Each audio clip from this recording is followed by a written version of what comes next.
Hello, moi c'est Jason et accompagné d'Audrey, nous découvrons pour vous des parcours passionnants d'intrapreneurs et d'entrepreneurs au sein de cabinets d'expertise comptable. Bonne écoute sur Génération Comptable. Et moi, c'est Julie, je suis étudiante en comptabilité et office manager de la Maconta. Et aujourd'hui, je participe à l'échange. Bonjour Julie. Bonjour Audrey. Bonjour Judy. Merci en tout cas de prendre le temps d'échanger avec nous sur Génération Comptable. On est vraiment ravis de t'avoir aujourd'hui.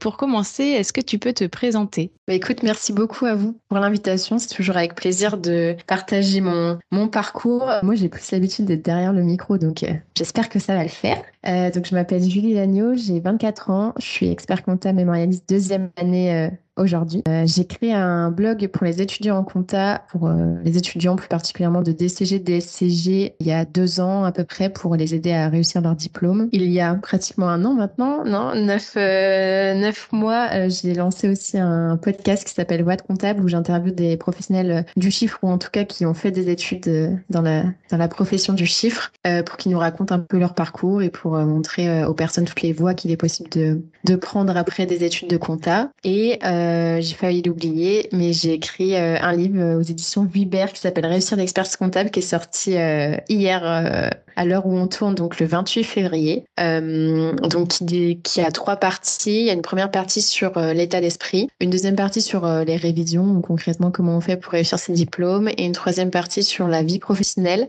Donc c'est marrant parce que c'est un bouquin qui est plutôt à destination des étudiants DCG, DSCG, mais j'ai aussi des fois des personnes qui sont experts comptables, stagiaires, mémorialistes, ou même des experts comptables qui l'ont acheté aussi, je pense par curiosité.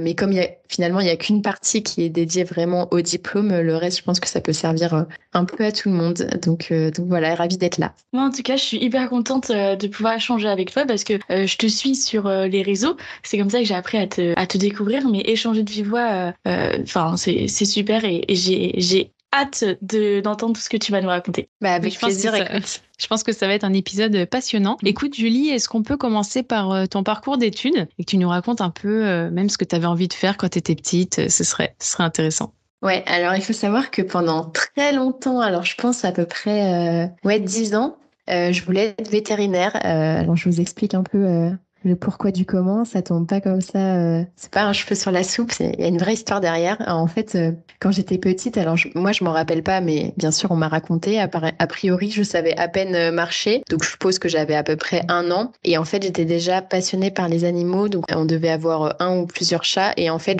j'allais dans le placard, je sortais le paquet de croquettes et je donnais à manger au chat. Alors faut imaginer genre le paquet de croquettes et genre moi à côté qui fait genre la taille du paquet et qui est en train de tirer le paquet de croquettes du placard pour aller donner à manger au chat. Donc c'était une grande histoire d'amour avec les animaux, et j'ai d'ailleurs fait de l'équitation pendant je dirais bien une dizaine d'années. Donc on parlait même tu vois d'aller est-ce qu'on fait les championnats de France ou pas. Donc j'aurais pu devenir cavalière professionnelle, et le destin en a décidé autrement, mais ouais, c'était une grande passion pour les animaux. Et donc un peu logiquement, quand on aime bien les animaux, on veut faire vétérinaire. Alors j'avais plus le côté où on prend soin des animaux que le côté médical. Et en fait, j'avais eu l'occasion d'aller chez un vétérinaire justement où j'avais vu plus le côté aussi opération, etc.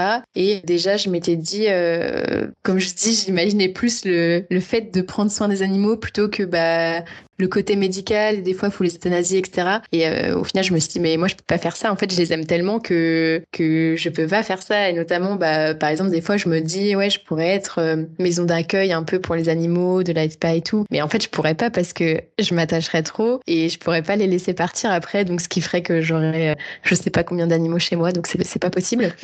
Donc voilà, pendant longtemps, j'ai voulu être vétérinaire. Et en plus, j'avais les résultats qui allaient bien. Enfin, là, je parle, j'étais au collège, on va dire. Et pendant à peu près 1 an, je pense, à mes 12-13 ans, je voulais être ingénieure en informatique parce que j'étais une geek, comme on dit. Enfin, je passais vraiment mon temps sur l'ordinateur. Dès que je rentrais, je passais mes journées, mes soirées, tout le temps. J'étais tout le temps sur l'ordinateur. Donc, je cherchais un métier en rapport avec les ordinateurs. Et j'aimais aussi beaucoup les maths, ce qui fait que j'ai cherché des métiers en rapport avec les maths sur l'ONICEP, tout bêtement. Et je voulais pas être prof de maths, je voulais pas être mathématicienne. J'avais l'impression que c'était les deux seuls métiers quand on aimait les maths. Et je suis tombée sur le métier d'expert comptable. Alors je saurais pas comment expliquer aujourd'hui, mais je me suis reconnue dans la description qui était faite du métier. Alors ce qui peut paraître très bizarre aujourd'hui avec le recul, parce que au final le monde de l'entreprise, etc. Quand t'es en troisième, enfin limite t'as jamais fait de stage. Enfin être expert comptable, c'est quand même accompagner des entreprises. Donc déjà tu t'as même pas conscience limite ce que c'est vraiment une entreprise. Donc mais en tout cas je me suis reconnue. Il n'empêche que je me suis jamais fermée de porte. Je me suis pas dit, bon, c'est bon, je vais être expert comptable, c'est sûr. Je me suis dit, bon, a priori, c'est le métier qui me correspond. Du coup, on part là-dessus, mais je me suis pas empêchée de changer de voie plus tard. Donc, ce qui fait que j'ai fait un bac S. J'avais hésité un peu avec le bac STMG, mais c'est vrai qu'en tout cas, moi, dans l'école où j'étais, c'était un peu plus les personnes qui avaient des moins bonnes notes ou qui faisaient ce choix par défaut, ce qui n'est pas... Enfin, avec le recul, alors c'est pas du tout comme ça qu'il faut raisonner. Je pense que je referais quand même un bac S, mais ouais, j'avais les capacités de le faire. Donc en général, quand on a des bonnes notes, on va en S. Et j'avais pris spé maths parce qu'en fait, c'était pas. Alors c'est bizarre, mais ouais, c'était pas forcément un kiff les sciences. Moi, c'était plus le côté maths. Donc voilà, j'avais pris spé maths. C'est marrant que tu dis ça parce que du coup, pour avoir fait le même bac que toi, moi j'avais pris spé et SVT. Et dans ma classe, tout le monde voulait faire spé SVT ou spé physique. Personne ne voulait aller en maths parce que les maths, c'était les matrices, les maths, c'était des calculs, ça avait l'air hardcore et enfin, c'est curieux que tu dis ça et que toi, c'était plus. Mais je crois que, enfin, pour avoir un peu suivi ton parcours, je crois que t'aimes un peu le goût du challenge aussi, donc ça faisait un peu partie de ça. Ouais, c'est ça. En fait, alors déjà, il y a plusieurs choses. On va en apprendre sur moi, mes défauts. Je suis vachement tête en l'air et je suis pas du tout manuelle non plus. Enfin, genre, faut se dire que bon, alors le dessin en un an, tu vois, easy. Par contre, des fois, ouvrir une fenêtre, genre, je vais pas réussir comment faire. Je vais bugger, tu vois. Genre vraiment, je suis nulle dans tout ce qui est manuel, donc je peux pas faire de bricolage, je peux pas. Donc en fait, c'était plus les travaux pratiques. En fait, enfin, je pense que j'étais pas très bonne là-dedans, alors que d'habitude, en général, les élèves, ils sont plutôt bon dans les travaux pratiques parce que justement c'est pas le DS, tu vois, souvent ta note en travaux pratiques elle est plus élevée que en DS où faut recracher son cours et tout. Alors je me rappelle plus de mes notes, mais moi du coup je pense que j'étais pas forcément ultra bonne en travaux pratiques et je suis ultra tête en l'air aussi, donc ce qui fait qu'à mon avis dans un protocole avec une expérience, je pourrais être à l'étape 6 et mais je comprends pas pourquoi ça marche pas. Bah Julie, t'as fait l'étape 3? Ah non, j'ai pas vu. Bah, voilà. Donc ça aurait été compliqué. Après j'ai fait spé maths, mais j'ai pas forcément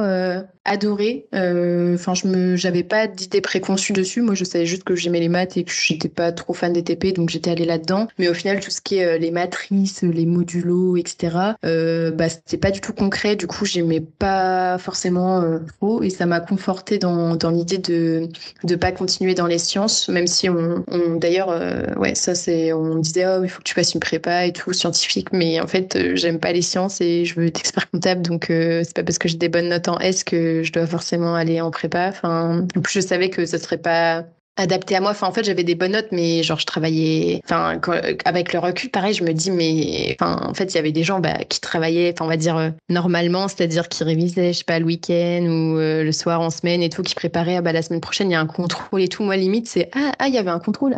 Genre, à la récré d'avant, tu vois, je relisais mon truc et enfin, j'étais pas du tout impliquée dans mes études, en fait, et ça me plaisait pas spécialement. Et je me disais que les métiers de la gestion, de la compta, ce serait plus concret. Alors, me demandez pas pourquoi, parce que j'en avais jamais fait à cette époque, donc effectivement c'est plus concret, mais pareil je me dis mais pourquoi je me disais ça alors que en soi j'en avais jamais fait, donc je savais pas. Mais ouais, calculer des trajectoires, etc., des réactions de chimie et tout, c'était pas mon kiff, alors que par contre c'était une petite histoire, genre Jean-Michel il a acheté 3 pommes au supermarché, il y a une réduction de 20%, enfin en fait c'est beaucoup plus concret, et donc ça m'a conforté dans le fait d'aller dans le cursus de l'expertise comptable, et pareil en fait je me dis avec le recul, mais en fait je sais pas comment dire, mais j'ai un niveau de je fais les choses comme ça et je me pose pas trop de questions, parce qu'en fait quand tu veux faire expert comptable, en fait alors je sais pas si vous avez déjà vu ce schéma avec plein de colonnes, avec genre genre tu peux faire un BTS puis après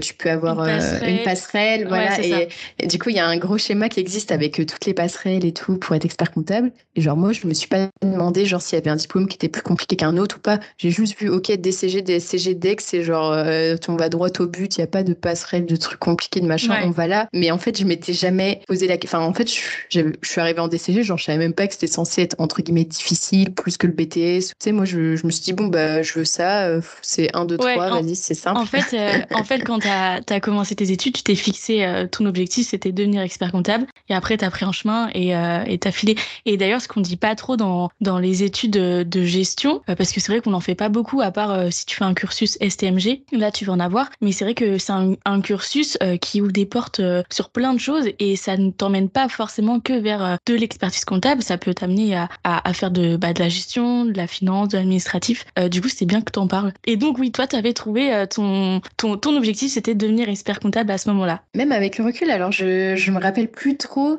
si est-ce que mon objectif de devenir expert comptable, c'était pas déjà transformé en objectif d'avoir le DEC, ce qui est un peu différent. Alors je l'avais pas forcément compris à l'époque, mais c'est quand même un peu différent pour ceux qui nous écoutent, peut-être pour expliquer un peu. On peut avoir le DEC, donc être diplômé d'expertise comptable, mais ne pas être expert comptable parce qu'en fait, on le sait peut-être pas quand on le voit passer sur les réseaux, mais c'est deux choses différentes. Donc quelqu'un qui est diplômé d'expertise comptable ou expert comptable diplômé n'est pas inscrit à l'ordre et donc potentiellement n'a pas de cabinet d'expertise comptable ou autre, alors qu'un expert comptable, il a le DEC, mais en plus, il est inscrit à l'ordre et normalement, il fait de sa profession habituelle le fait de faire de la compta, l'émission de l'expert comptable. Donc voilà, et par contre, je me rappelle, donc quand je suis arrivée en DCG, premier contrôle de compta, je me prends une claque parce que j'ai 9. Et en fait, pour certains, ça peut paraître, bon, ça va, tu vois, 9, en plus quand tu débutes. Mais moi qui étais habituée à avoir des 1500 révisés, je me suis dit, mais c'est quoi ce truc, et je me rappelle qu'on avait eu un contrôle de rattrapage la semaine d'après parce que, en fait, vu qu'on commençait tous un peu en compta, on n'avait pas eu des super notes. Du coup, la prof était déçue.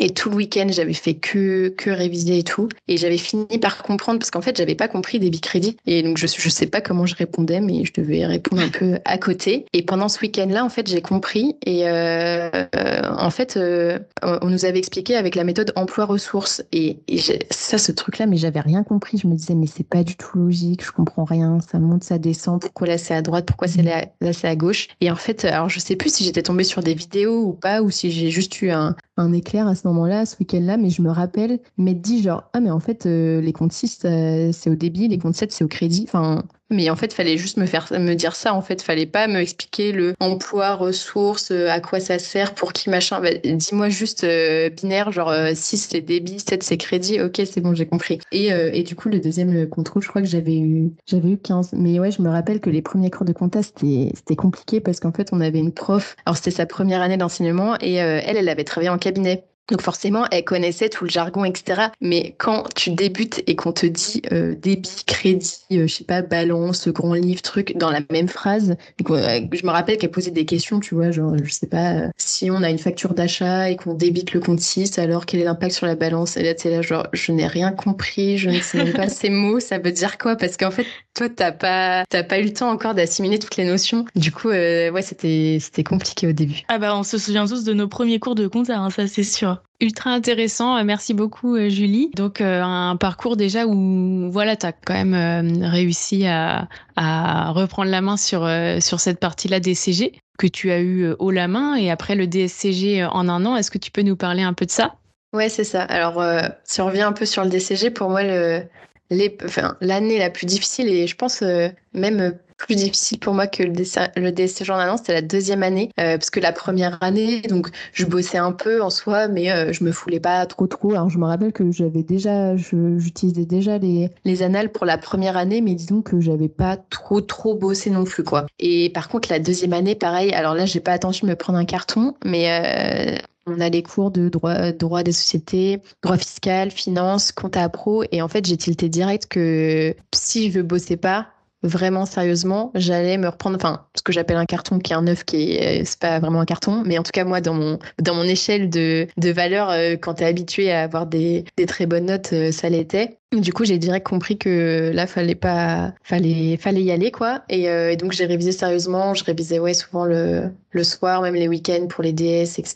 Ce que je faisais pas forcément en première année. Notamment, j'ai des souvenirs de la matière en finance où on avait des demi-journées de finance et quand on devait faire des tableaux de SIG. Enfin, en fait, c'est bête, mais d'avoir la logique, je me rappelle, on avait plein de tableaux et on devait remplir le tableau des SIG. Et du coup, ah non, bah ça c'est là, cette info elle est là. Ah non, elle était sur des documents. Ah, je crois que c'est là. Ah, machin. Genre, c'était quand même vachement. Enfin, c'était super bien parce que c'était de la gymnastique intellectuelle. Mais je me souviens de sortir de. Genre, je crois que c'était le jeudi après-midi où on avait finance, de sortir de là avec un mal de crâne parce que t'as 50 000 documents, tu sais que tu dois chercher l'info, tu sais plus où c'est, ou dans quel tableau, dans quel truc. Donc voilà. Après, le DCG3.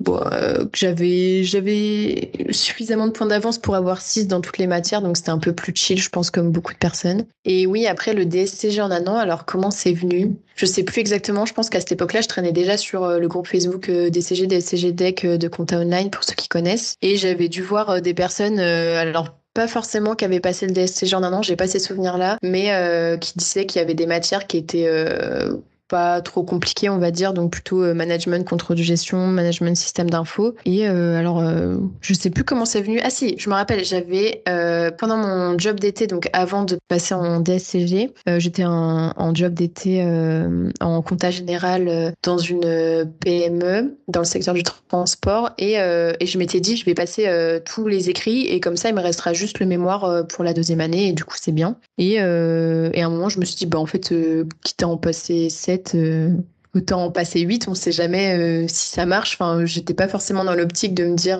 je vais absolument savoir, mais plus de me dire bah au pire si je le passe, j'aurai 1 ou 2 matières et ce sera une deuxième année qui sera plutôt tranquille. Et justement, je pense en étant sur ce forum et justement j'étais déjà active à répondre aux questions, etc. C'était beaucoup les mêmes questions qui revenaient. Et bah en fait je me suis dit bah vas-y, on tente, on y va. Et moi, donc j'étais en alternance et en première année, en cours, j'avais les cours de comptabilité, droit et finance, donc qui pour moi sont les 3 plus difficiles. Donc en fait, il fallait que je bosse en candidat libre les autres matières, donc management, contrôle, gestion, sachant que en gros, 3/4 du programme c'est le DCG et que j'avais eu 19 en contrôle de gestion. Et en mana, je sais plus combien j'avais eu. J'avais peut-être eu 11 ou 12, pas énorme, mais bon, ça allait. Management système d'information, a priori, j'avais vu sur le groupe que c'était clairement abordable. Anglais, moi j'étais pas bilingue, mais j'avais en gros toute ma scolarité, je tournais à peu près à 15 et j'avais eu 15 au DCG, donc je me suis dit bah après c'est de l'oral, t'apprends du vocabulaire et enfin, entre guillemets tout ce qui est construction de phrases, les temps, etc. c'était ok, donc en fait si j'apprends du vocabulaire et du cours, normalement c'est bon. Espagnol pareil, en soi, même si ça faisait un petit moment que j'en avais pas fait, je me suis dit bah j'apprends du vocabulaire et de toute façon c'est en plus. Et après restait le mémoire. Et sauf que le mémoire, en décembre, j'étais toujours en décembre donc 2019, j'étais toujours à me dire bon bah je passe tous les écrits etc. Et parce que en fait il faut avoir un sujet de mémoire, donc si j'avais pas de sujet de mémoire je pouvais pas passer le DSCG et j'ai trouvé entre guillemets mon sujet de mémoire. Je sais pas pourquoi ça m'a attiré le marketing à l'époque, mais et d'ailleurs c'était plus ou moins un sujet au cabinet, mais pas vraiment en fait. Donc, mais je me suis dit que j'allais faire ouais sur la redéfinition de l'offre du cabinet suite enfin le fait qu'on ait des nouveaux outils, etc. Bah potentiellement on peut diminuer les prix, mais à combien on met les prix parce que faut que ça soit enfin, entre guillemets, il faut un peu s'aligner sur le low cost, mais sans être vraiment du low cost parce que c'est quand même pas le même niveau de presta, donc comment on fait, etc.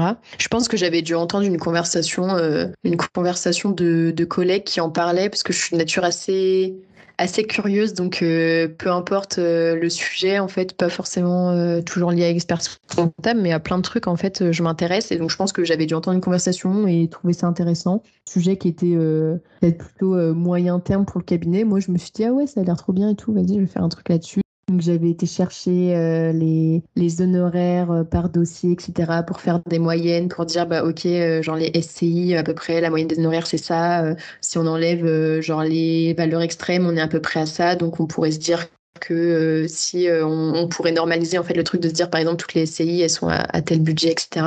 Donc il y avait un peu des maths, des stats, tu vois, mais aussi du marketing. Et c'était l'année Covid aussi. Donc faut bien avoir ça en tête, c'est que alors c'était bien et pas bien en même temps, mais du coup j'étais confinée comme tout le monde, donc je sortais pas, donc en fait ça tombait bien puisque j'avais un DSCG à réviser, et aussi les cours en distanciel. Bon, ça faut pas trop le dire, mais des fois quand c'était des cours genre d'anglais ou quoi, bah moi je faisais des fiches de droit. Surtout je pense que j'étais traumatisée par le livre de droit qui fait j'allais dire 500 pages, mais je sais pas si c'est pas 700 si on compte les exos et tout, et voilà, donc je faisais mes petites fiches de droit, etc.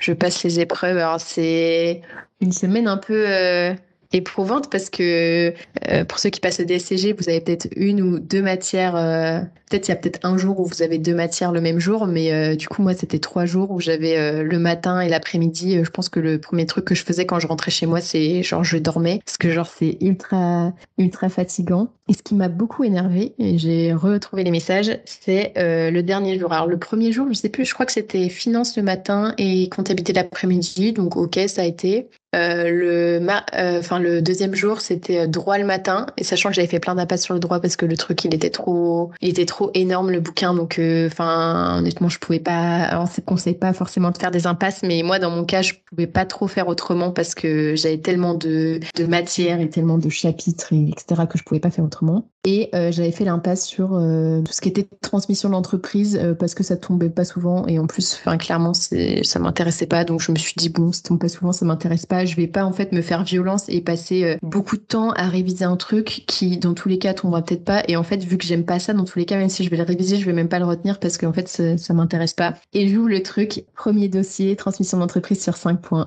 et là c'est là que tu vois un peu l'importance de l'état d'esprit. C'est quand en fait bon je me suis pas dit genre ah non bon bah c'est mort, voilà je vais pas l'avoir et tout. En fait je me rappelle avoir souri et m'être dit genre en mode tu t'es bien fait avoir, tu vois, mais en même temps quand tu joues à ce jeu-là et que tu prends des risques, c'est normal faut assumer après derrière que bah j'avais pas révisé ce chapitre-là, et au final bah je réponds quand même des trucs histoire de dire de pas laisser blanc quoi. Et finalement j'ai eu 11 ou ouais, j'ai dû avoir 11, alors qu'il y avait tout un dossier sur 5 points que ne maîtrisais pas du tout. J'avais même pas lu le chapitre, quoi. C'était vraiment impasse. Et d'ailleurs, je me rappelle que ce jour-là, je passais le droit en même temps qu'un collègue qui était, lui, expert comptable stagiaire, et qui avait, je crois qu'il était passé par une école de commerce, du coup, il avait pas ses équivalences. Et on passait le droit le même jour. Et je me rappelle être juste avant, genre, je sais pas, un quart d'heure avant de rentrer dans la salle, et on discutait tous les deux en bas, et je dis, bah, de toute façon, si je sais pas répondre, je pense que je vais sortir au bout de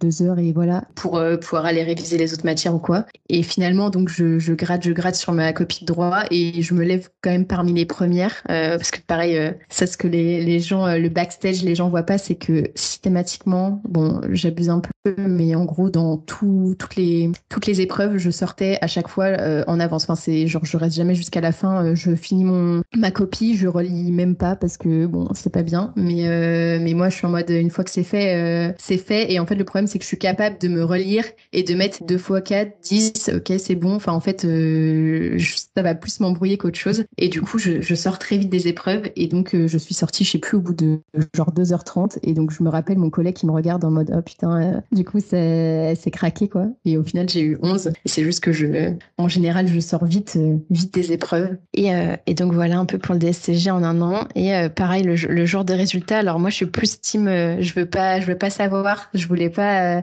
parce que j'étais au cabinet forcément, je voulais pas savoir ou regarder, je préfère être genre toute seule chez moi, regarder si je l'ai ou pas, et la pression que ça met, c'est marrant parce que même aujourd'hui tu vois où j'ai des personnes dans mon cabinet qui passent le DSCG ou le DEC, mais en fait je stresse pour eux, genre toute la matinée j'arrive pas à me concentrer et tout, je suis en mode mais est-ce que la personne là ou pas, j'ai l'impression que c'est moi, et en fait moi je voulais pas forcément regarder, et j'avais un collègue qui passait aussi le DSCG, du coup il a dû aller sur les résultats et il me dit ah c'est bon tu l'as. Comment ça je l'ai, genre tu vois c'était un peu genre violent en mode comment ça j'ai le DSCG, bah oui c'est bon tu l'as, quoi j'ai validé le DSCG genre. Et après je me suis dit attends faut voir les notes et tout, mais parce que t'as forcément la première étape de te dire ah ok je l'ai fait quoi, je dis ouais attends j'ai validé quoi, c'est fou. Et après de voir les notes, donc t'as forcément des personnes qui se font en soi les notes du moment que tu l'as, etc. Ce qui est vrai, pareil, genre c'est pas forcément les notes qu'il faut regarder. Et là, 14,86, donc presque 15, je me dis mais waouh, genre impressionnant. c'était un truc de fou quoi.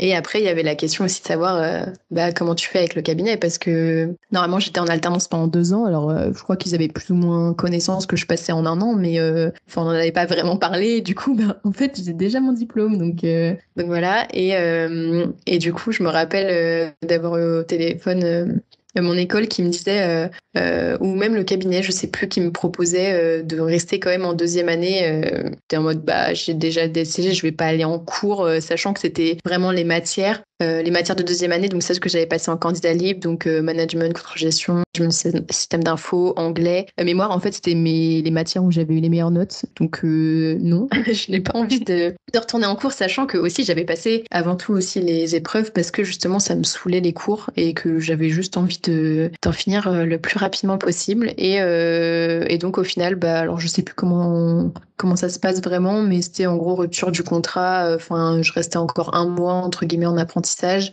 et après j'étais en CDD pour la période fiscale. Et on a oublié, on parlait des diplômes là, mais l'été, avant de passer mes épreuves, je me dis justement, mais c'est toujours les mêmes questions qui reviennent sur le groupe, etc. J'ai l'idée de potentiellement écrire des articles pour aider les étudiants et tout, mais j'ai pas encore validé mon DSCG. Je suis l'été, genre juste avant les épreuves. Je me rappelle avoir noté sur un calepin plein d'idées d'articles, etc.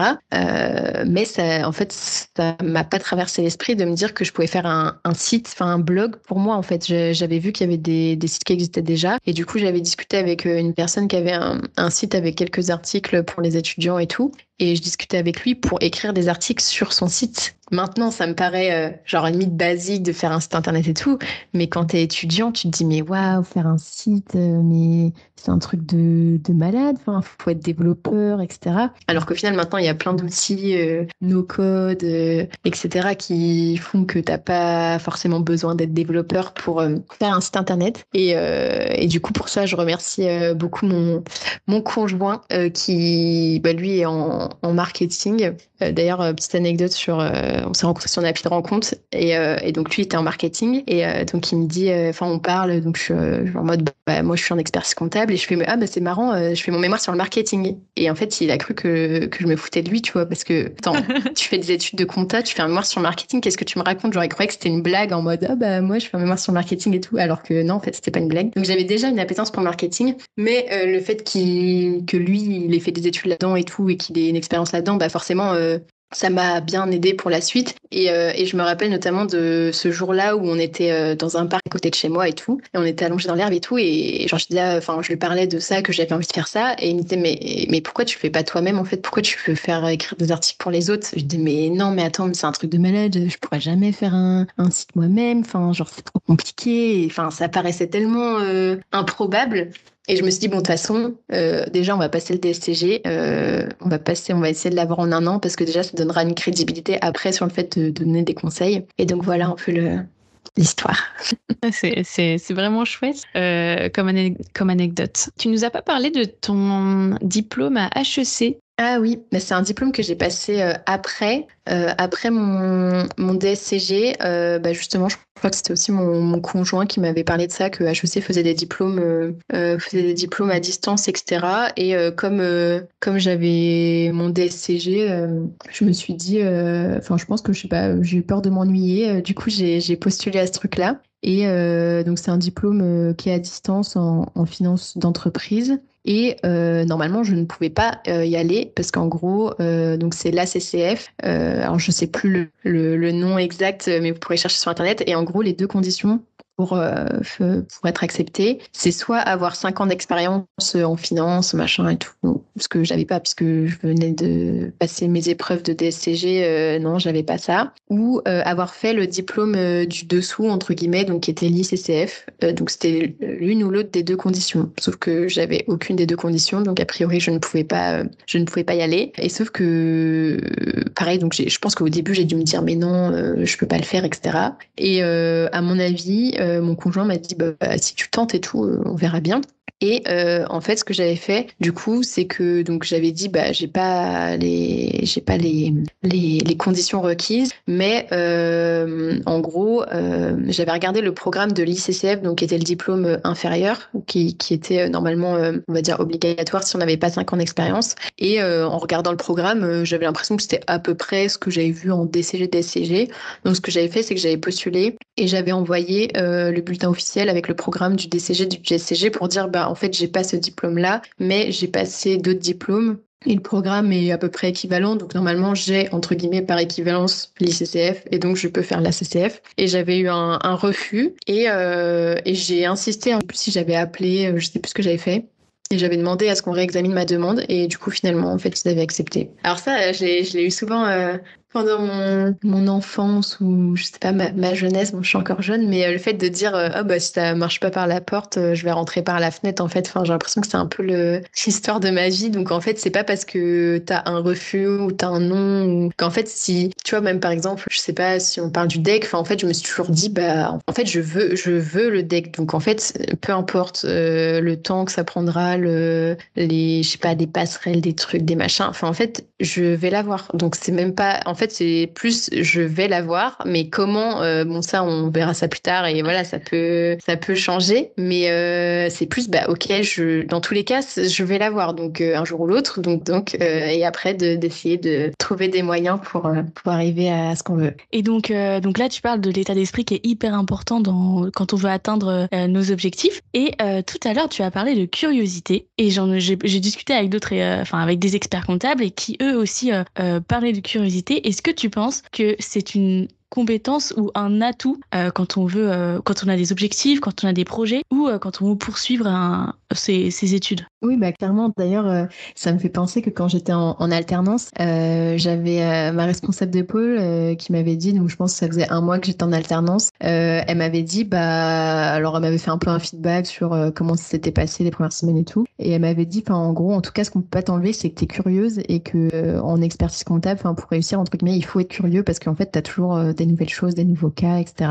Donc je me rappelle que ça m'avait marqué et que du coup souvent quand on me demande c'est quoi les qualités requises pour être un expert comptable, alors même s'il n'y a pas rien n'est obligatoire et en vrai ça dépend vraiment des gens, on peut pas obliger les gens à être curieux, je pense, donc c'est ça qui est compliqué. Mais je sais que ça m'avait marqué. Et oui, je pense que c'est un atout, que ça soit dans l'expertise comptable ou pas d'ailleurs. Le fait d'être curieux et de s'intéresser. Alors aussi bien pour soi parce qu'on va apprendre des choses, mais le fait d'être curieux, en fait forcément tu t'intéresses aux gens et donc forcément indirectement aussi ça les valorise, etc. Donc je pense que c'est super important d'être curieux, mais je ne pourrais pas vraiment dire de guide le guide de A à Z comment devenir curieux parce qu'en fait, pour moi c'est tellement instinctif. Et tu vois par exemple si je fais un peu vite, mais si on parle du podcast, en fait moi j'avais jamais fait ça avant, etc. Et je sais pas, je fais ma première interview, ma deuxième interview, et puis du coup je raconte à mon conjoint, mais c'est fou.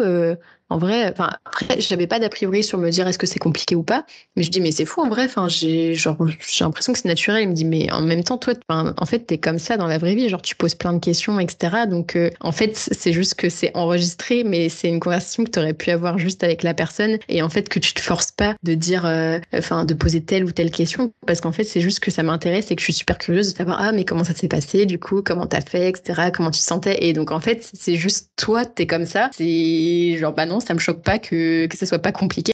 Ok, merci. Ultra intéressant et en effet tu parles de curiosité. Après il y a autre chose qui est important aussi, c'est de faire des choses qu'on ne sait pas faire, de tester et ça je pense que ça se teste justement, ça s'apprend au fur et à mesure.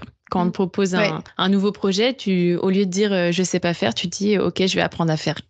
Mais je pense que ça vient au fur et à mesure aussi, tu vois, le fait je pense que j'avais j'avais peut-être moins de blocage que beaucoup de gens, mais le fait de faire des trucs un peu, on va dire, hors du commun, on s'entend, mais tu vois, par exemple, des séjours d'1 an, en fait, tu te dis, ouais, vas-y, je vais tester, et en fait, tu vois que ça marche. Après, tu veux aller faire un diplôme, mais normalement tu peux pas rentrer. Ah, ok, ça marche. Tu pensais jamais de ta vie faire un site internet ou quoi? Ah ok, j'ai réussi. Enfin, en fait, le fait d'avoir des petites réussites, mais en fait, ça te débloque complètement l'état d'esprit. Que rien ne te paraît inaccessible. Bon, je vais peut-être pas aller sur la Lune, on n'est pas encore là, mais je veux dire, dans tout ce qui reste quand même réaliste, plus tu as de petites réussites comme ça t'enlève des barrières que t'avais. Tu te dis, mais en fait, bah oui, allons-y. Et plus tu sors de ta zone de confort, et plus tu vas sortir de ta zone de confort parce que, bah en fait, plus rien ne paraît limite inaccessible. Avant de passer à tous tes projets justement entrepreneuriaux, est-ce que tu peux nous parler de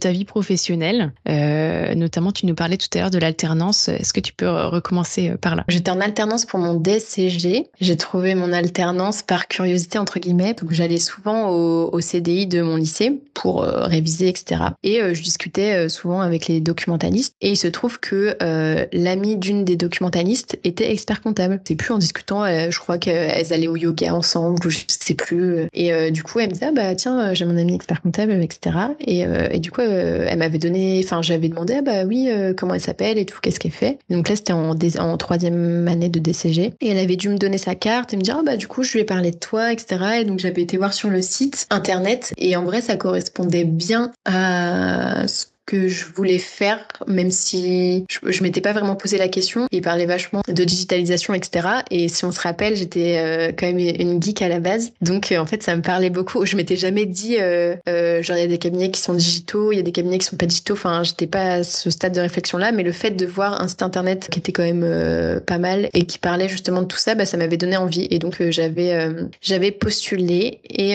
j'avais fait des entretiens. Et d'ailleurs, je me rappelle que j'avais fait des entretiens. Donc, a priori, ça s'était bien passé. Et en fait, j'avais pas de réponse. Sauf que j'avais fait aussi, je sais qu'il y a souvent ça dans les écoles, des alternances dating. Donc moi, j'avais fait l'alternance dating, mais mon premier choix, c'était ce cabinet-là. Et en fait, les autres cabinets que j'avais vus pendant mon alternance dating, ils m'appelaient pour me dire, bah c'est bon et tout. Et donc du coup, j'avais aussi mes camarades de classe qui avaient leur alternance. Et en fait, moi, j'avais pas de réponse du cabinet. Et je les relançais, je les appelais et tout. Je peux avoir une réponse et tout. Ils me disaient, bah, on n'a pas encore choisi et tout. Donc, je pense qu'ils attendaient. Ils devaient avoir une réunion genre mensuelle entre associés et tout pour décider. Sauf qu'en fait, quand t'as pas d'alternance, enfin, alors que c'était genre en mars, tu vois, mais quand tu vois que tout le monde commence à avoir une alternance, donc tu te dis, attends, les autres, ils disent oui à un cabinet. Et moi, du coup, je suis en train de pas répondre aux autres parce que je veux celui-là. Mais du coup, s'ils me disent non, je vais me retrouver dans la panade. Et au final, ils avaient fini par me dire oui. Donc c'était cool. Et en fait, ce cabinet-là, il y avait 2 pôles. Il y avait un pôle data control, ce qu'on appelle, et un pôle révision. Donc en fait, dans le pôle data control, c'était pas forcément des personnes qui avaient fait un cursus comptable, mais c'était en gros, maintenant avec le recul, je dirais que c'est assistant comptable plus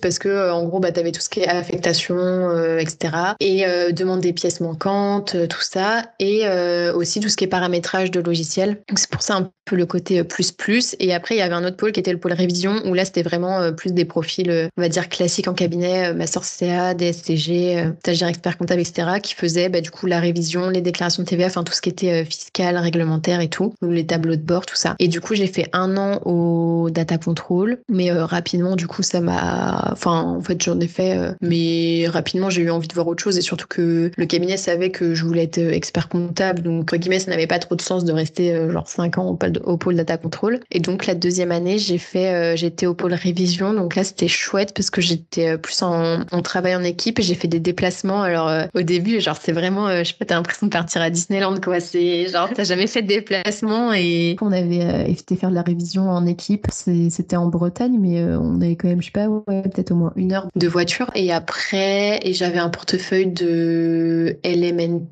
Donc voilà, pour apprendre aussi un petit peu la révision, mais sinon j'étais plutôt en support dans les équipes en fonction de qui avait besoin, des plannings, etc. Et donc je suis restée jusqu'à la fin de la période fiscale parce que bah aussi moi du coup je voulais passer mon DEC, que je comprends totalement, mais en fait on m'avait dit bah non t'es trop jeune pour t'inscrire, etc. Ce que je peux entendre, qu'avec le recul je n'avais pas forcément tort, j'étais pas ultra mature non plus. Personnellement, si, mais après, professionnellement, peut-être un peu moins. D'ailleurs, je me rappelle de mon dernier jour le dernier jour avant que je quitte le cabinet, où j'avais fait un point avec mes responsables, justement, et on avait parlé de la courbe un peu de l'ignorance. Je sais pas si vous voyez ce que je veux dire. C'est la courbe où, genre, au début, tu connais pas trop le sujet, mais t'as l'impression d'être un expert, et après, plus t'avances, plus tu te dis, ah ouais, en fait, c'est pas si simple, et après, en gros, tu finis, bon, je pense schématique, mais quand t'es expert comptable, où tu sais jauger un peu, et en gros, on m'avait dit que moi, j'étais dans la partie où, genre, je commence à apprendre des trucs, mais en fait, j'ai l'impression de comprendre, mais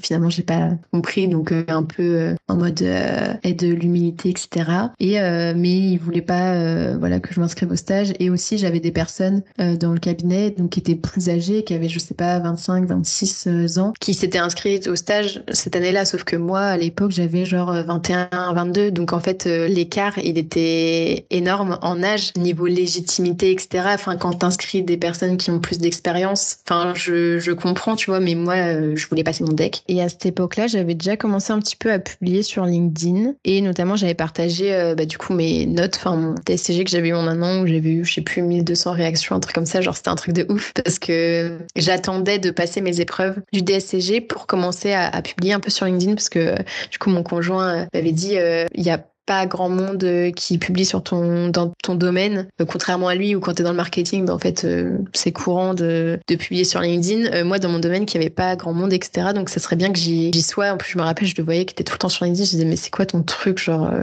ça a pas l'air ouf, hein, tu veux pas faire autre chose? Et au final, bon, je m'étais dit, bah, vas-y, je vais publier un petit peu. Donc, j'avais commencé à publier après les épreuves, mais on n'avait pas encore les résultats. Donc, je publiais des petits trucs. Mais j'avais genre, je sais pas, 10 likes, c'est des petits trucs, quoi. Et après, le jour où j'ai mes résultats, du coup, je me rappelle, je pense on s'était couché ultra tard, mais pas parce qu'on avait fêté le truc ou quoi, c'est que ça devait être un jeudi soir, je pense. Et du coup, j'avais dû rentrer, dire moi, j'ai eu des CG, etc. Et du coup, on avait parlé genre toute la nuit, et on avait écrit le post, etc. Parce que c'était vraiment, fallait que je fasse un truc bien, quoi, pour annoncer que je l'avais eu. Et donc, je sais pas, on avait dû se coucher genre à 3-4 heures du matin ou un truc comme ça pour écrire le post. Et après, du coup, j'avais posté, et ouais, ça avait trop bien marché. J'avais eu genre 1200 likes. Du coup, suite à ça, j'avais un expert comptable qui m'avait envoyé un message. Donc ça, c'est quelque chose que je conseillerais aussi je sais pas s'il y a des cabinets qui nous écoutent. On voit souvent des candidats qui reçoivent plein de messages des cabinets de recrutement, mais je pense que c'est différent quand t'as un expert comptable, tu vois, qui t'envoie un message et que c'est un truc un peu personnalisé. Votre parcours est super intéressant, peut-on échanger? Mais faut trouver une accroche. Mais je sais pas, tu regardes l'école, tu regardes où est-ce qu'elle en est, la personne dans le cursus, ce qu'elle a liké, par exemple, enfin, pour avoir un truc personnalisé. Et quand t'as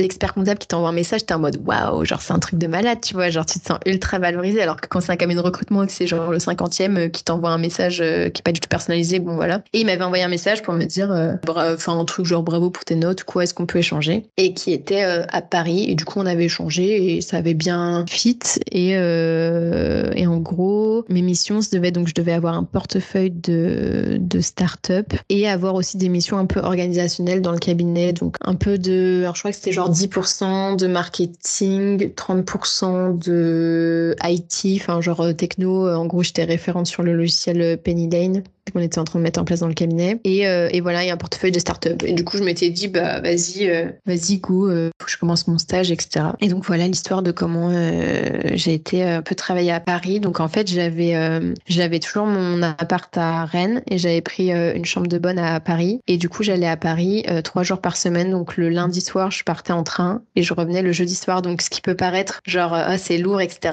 Mais au final, la chambre de bonne, vu qu'elle était à côté du cabinet, en fait, Rennes et Paris, c'est pas si loin. Donc, en fait, j'avais 1h30, on va dire, de train le lundi soir, 1h30 le jeudi soir. Et sinon, en fait, j'étais à côté du cabinet, donc j'avais genre 10-15 minutes à pied. Mais comparé à des gens qui habitent sur Paris, en fait, si on faisait la moyenne de mes trajets, bah, en fait, j'avais moins de trajets que des gens qui habitent à Paris. Génial. Donc là, tu rejoins ce cabinet avec des missions qui te plaisent, du coup, marketing, gestion du logiciel. J'ai vu aussi sur ton LinkedIn que tu parlais de CRM. Est-ce que tu peux nous en dire plus là-dessus? C'est un cabinet qui est près 80 ou 100 collaborateurs et qui voulaient avoir un outil, enfin une espèce d'application qui fasse à la fois CRM, suivi client, rentabilité et tout, et suivi de l'avancement des échéances, enfin savoir où est-ce qu'ils en sont les collaborateurs, etc. Donc voilà, c'était un peu ça. Donc c'était une espèce d'application. Enfin quand je dis application, c'était sur ordinateur, mais c'était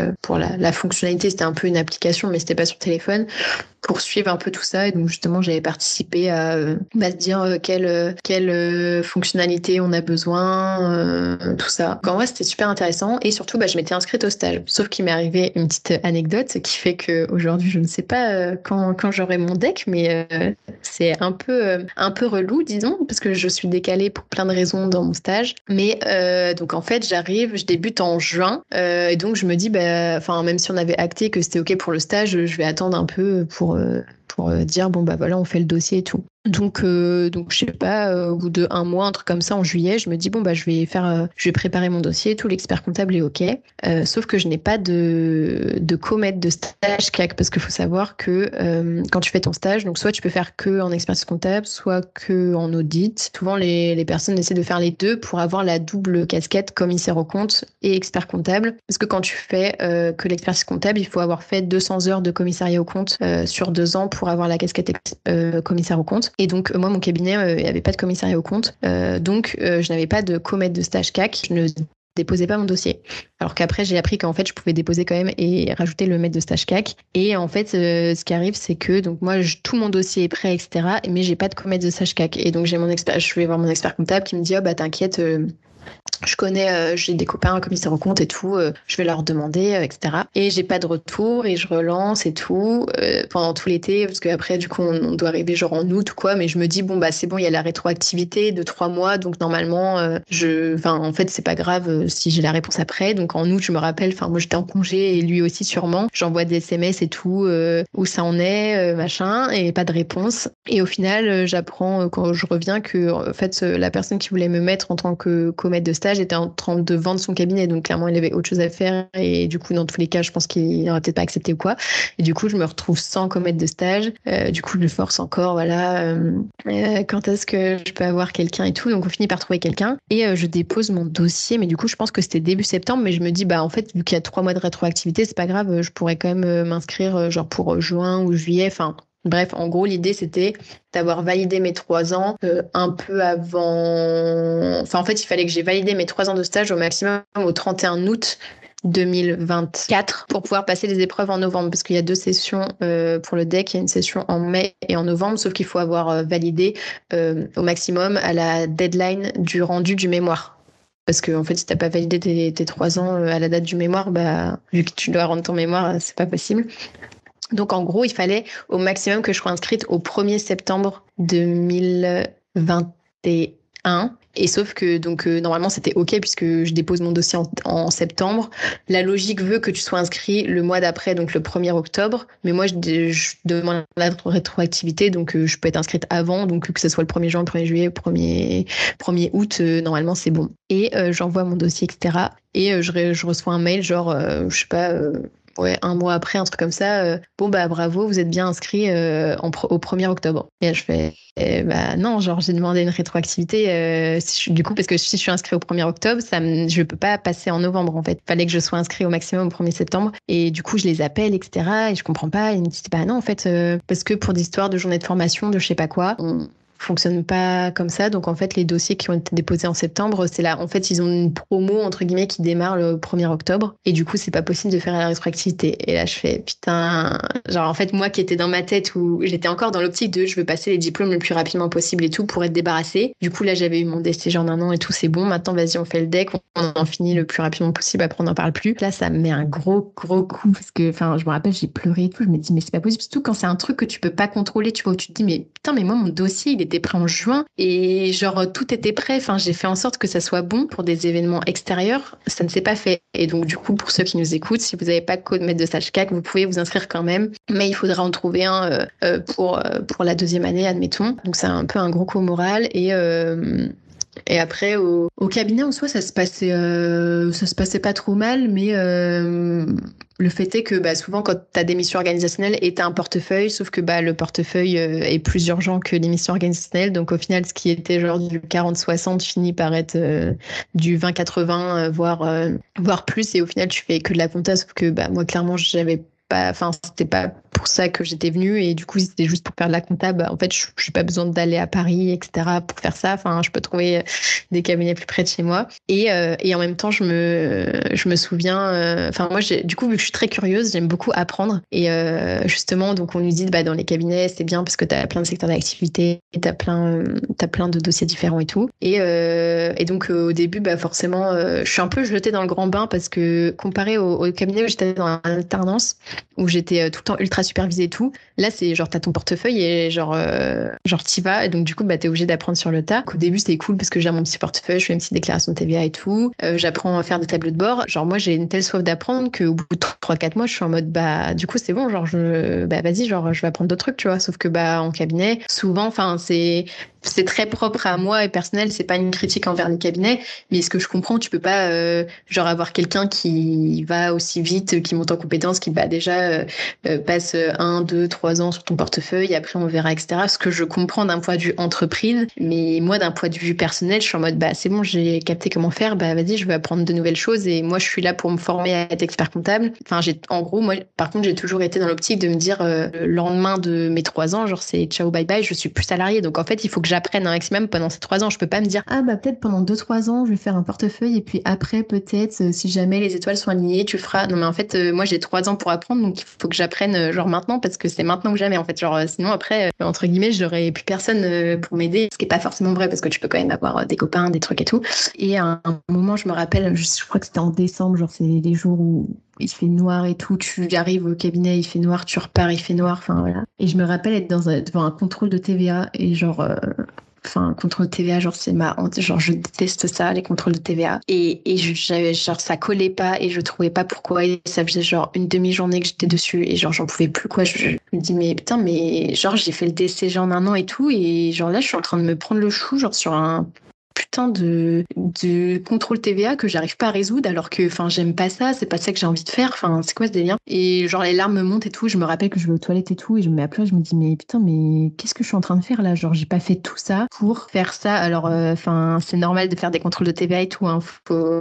Je ne dis pas qu'il ne faut pas faire de saisie, qu'il faut pas faire de TVA, qu'il faut pas faire de contrôle de TVA, mais c'est juste que moi dans mon esprit genre on m'avait tellement rabâché pendant les cours et tout machin que c'était des missions de conseil de valeur ajoutée et en fait moi je voyais pas la valeur ajoutée dans ce que je faisais et du coup en fait je me sentais pas forcément utile, j'avais l'impression de travailler plus pour l'administration que pour mon client alors que clairement je suis pas venue là pour faire contrôleur des impôts, donc et en même temps le soir quand je rentrais je faisais tous mes trucs de blog et tout, et c'est à peu près à cette période là où j'ai Alexandre, donc qui est un expert comptable à Nice, qu'on salue s'il nous écoute, qui m'envoie un message il me semble sur Messenger pour me dire écoute, j'ai rendez-vous avec une maison d'édition et tout, ils cherchent quelqu'un pour écrire un livre, un peu un truc différent, pas un livre de cours et tout, et j'ai donné ton nom. Et je me dis mais what et tout, genre t'as donné mon nom, ah oui ils ont vu ton blog et tout, ils trouvent ça super. Je me dis mais oh là là, mais c'est quoi ce truc et tout. Et à peu près à la même période j'avais vu, alors je sais pas si vous connaissez, peut-être qu'il y a des gens qui connaissent Grégoire Dossier, qui est un peu qui est un étudiant qui est en droit, qui fait pas mal de vidéos sur YouTube, et lui justement, donc je crois qu'il avait un podcast, tout ça, là il doit avoir il a plus de 100 000 abonnés, donc je sais plus combien il a, mais il avait pas mal d'abonnés, et donc je regardais ses vidéos et en fait il avait sorti un livre, mais lui il avait auto-publié sur Amazon, et du coup il en parlait de ça, du processus, de tout ça, justement le fait de voir quelqu'un qui le fait. En fait, tu te dis, c'est possible. Donc, en fait, j'avais déjà débloqué un peu le truc quelques semaines avant de me dire, peut-être qu'un jour j'écrirai un livre. Mais là, clairement, je suis en stage, on va entamer la période fiscale. C'est clairement pas le moment de faire ça.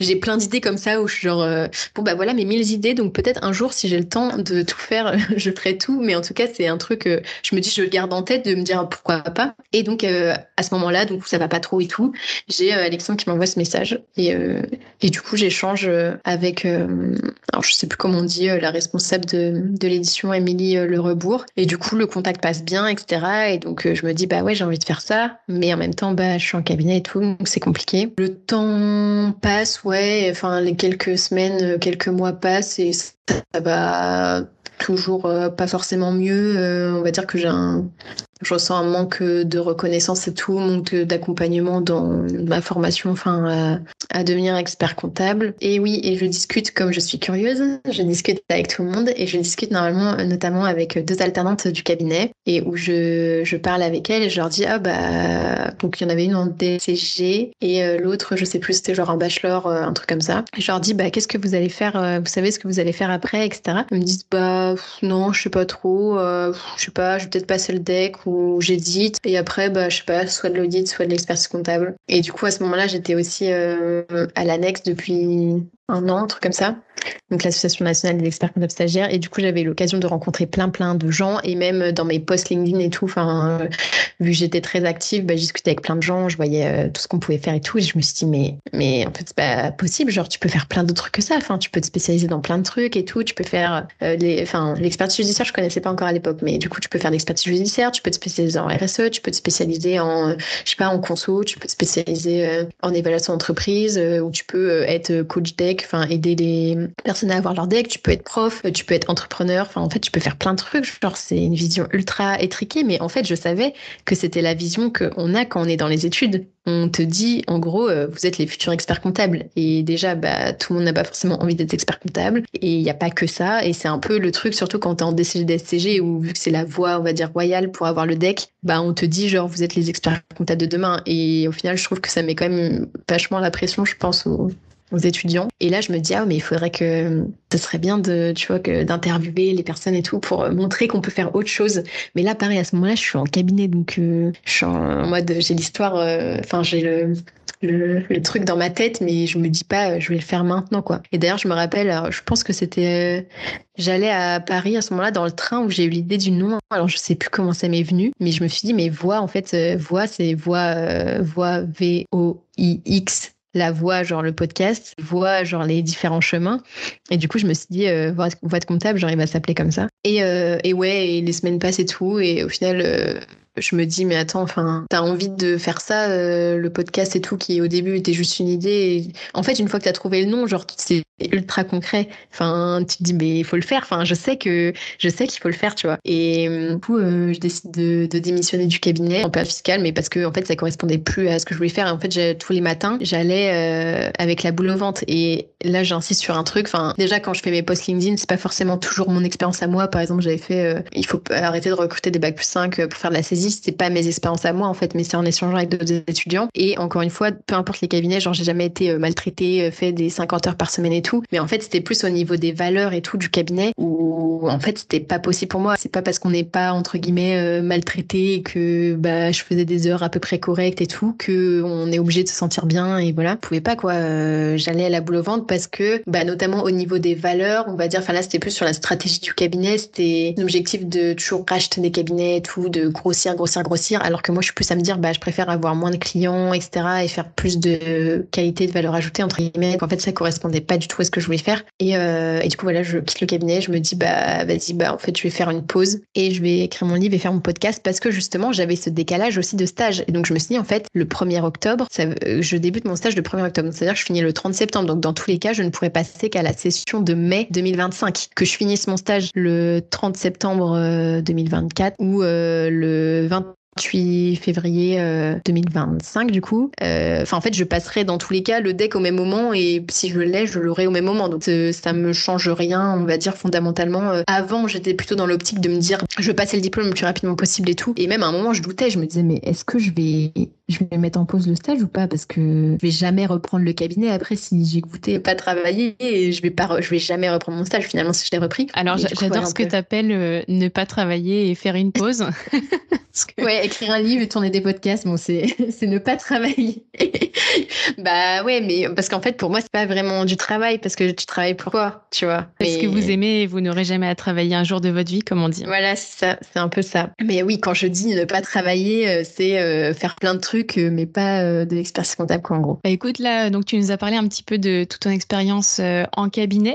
Tu es aussi assez engagé dans l'associatif. Enfin, je sais que tu as fait partie de du comité attractivité de l'Ordre des experts comptables de Bretagne. Je me disais que tu pouvais nous parler un petit peu de ça et aussi de l'annexe. Donc, je vais peut-être parler en premier de l'annexe. Donc là, c'est pareil, en fait, donc c'est l'Association nationale des experts comptables stagiaires. Alors, je suis pas une très bonne élève, j'ai plus exactement les termes. Je crois que c'est aider, représenter, informer les experts comptables stagiaires et les étudiants en compta. Donc, en gros, c'est une asso où on organise des événements, des after-work, etc., avec des partenaires sur des thématiques. Donc, par exemple, je sais pas, ça peut être sur la retraite, sur l'assurance, sur plein de sujets. Et aussi, on organise des formations pour préparer au DEC, donc que ce soit préparer les 2 épreuves écrites ou l'oral. Donc voilà, et en gros, j'étais arrivée là parce que justement, je postais un peu sur LinkedIn et il y avait la section était plus très active en Bretagne. Et du coup, il y avait Nathan Haynes, alors je sais pas s'il nous écoute, coucou Nathan, qui m'avait contacté pour me dire que je pouvais potentiellement m'engager, etc. Donc, je suis restée 1 an en secrétaire et après, je suis passée présidente l'année dernière. Mais là, j'ai arrêté parce que ça faisait vraiment trop de trucs. Donc, déjà, je fais énormément de choses. C'est compliqué de tout faire en même temps et à un moment, tu peux pas tout faire en même temps. Donc, il faut faire des choix. Sachant que ce qui était compliqué, c'est que, en fait, c'était une section en relance, on appelle ça. Donc, en fait, oui, c'était pas très actif les années d'avant. Et du coup, pour relancer le truc, c'est pas forcément facile. Donc, c'est une activité où je passais beaucoup de temps pour avoir peu de résultats comparé à toutes mes autres activités. Et du coup, c'était un peu frustrant. Par exemple, tu vois, on a fait un événement qui s'appelle le DEC Install en partenariat avec la région Normandie. L'idée, c'est de réunir des experts comptables stagiaires et des experts comptables diplômés. Donc, certains sont entreprises, certains ont monté leur cabinet ex nihilo, donc c'est-à-dire où tu pars de zéro. Certains se sont associés, etc. pour un peu parler de qu'est-ce que tu fais après le diplôme, parce que souvent on voit le DEC et en fait, sauf que t'as pas mal de gens qui, une fois qu'ils ont le DEC, ils font maintenant qu'est-ce que je fais? En fait, j'avais juste pas réfléchi à l'après et du coup c'était ça un peu l'idée et tu vois j'avais appelé genre 50 personnes quoi pour essayer de les faire venir à l'événement et j'en avais genre eu une qui avait répondu qui était ok donc en fait quand tu passes autant de temps pour avoir peu de résultats et que dans tes autres activités tu passes moins de temps et que t'as plus de résultats c'était un peu frustrant et du coup je me suis dit j'arrête cette année. La commission attractivité c'était justement dans ce cadre-là vu que j'étais présidente de l'annexe où j'avais une place à la commission attractivité de l'Ordre de Bretagne. Donc en gros, c'était une commission qui se réunit à peu près tous les 2 mois pour parler justement des actions qui sont faites par l'Ordre pour l'attractivité. Donc là, notamment, on avait discuté sur la campagne de communication que l'Ordre a sortie. Je sais pas s'il y en a qui connaissent, mais en gros, ouais, c'est souvent c'est bleu rayé blanc pour rappeler la marinière. Et puis avec en gros l'idée c'était de faire un jeu de mots entre expert et d'autres mots. Donc il y a, je sais plus, expert formant, expertinent, expert, voilà, vous avez compris le truc. Là où on retrouve d'ailleurs Nathan. Je crois qu'il est sur des affiches de la campagne. Non, je crois que c'est des commissaires aux comptes, ça, je crois. Ah, ça doit être les commissaires aux comptes et c'est peut-être le national, je pense, il me semble. Okay. Mais oui, Nathan, il est sur des, sur des campagnes. Mais du coup, de ce que tu nous as dit, donc tu nous as parlé de soif d'apprendre, de curiosité, t'es dans l'associatif, bientôt le DEC, le blog, boîte comptable, ton livre. Mais du coup, c'est quoi la prochaine étape? Je sais que pour les gens qui écoutent, c'est insupportable de dire ça, mais prochaine étape, de base, ça devait être en septembre, mais ça sera en octobre, je pense, et vous verrez, vous verrez. Mais on a trouvé le nom, parce qu'on est plusieurs, on a trouvé le nom hier, donc c'est tout chaud, tout prêt, et quand tu trouves le nom, déjà, ça rend le truc plus concret, donc je peux pas trop en dire, mais en gros, comme vous l'avez compris, j'ai plein de projets genre perso en tant que Julie, sauf que le problème, c'est que quand t'as plein d'idées, que t'as envie de faire plein de trucs, à un moment, en fait, tu peux pas tout faire toute seule, parce que il n'empêche que ton temps, en fait, j'ai le même temps que quelqu'un qui ne fait pas tout ça, c'est un peu compliqué, et c'est un peu bateau, mais une histoire de rencontre et de feeling et tout.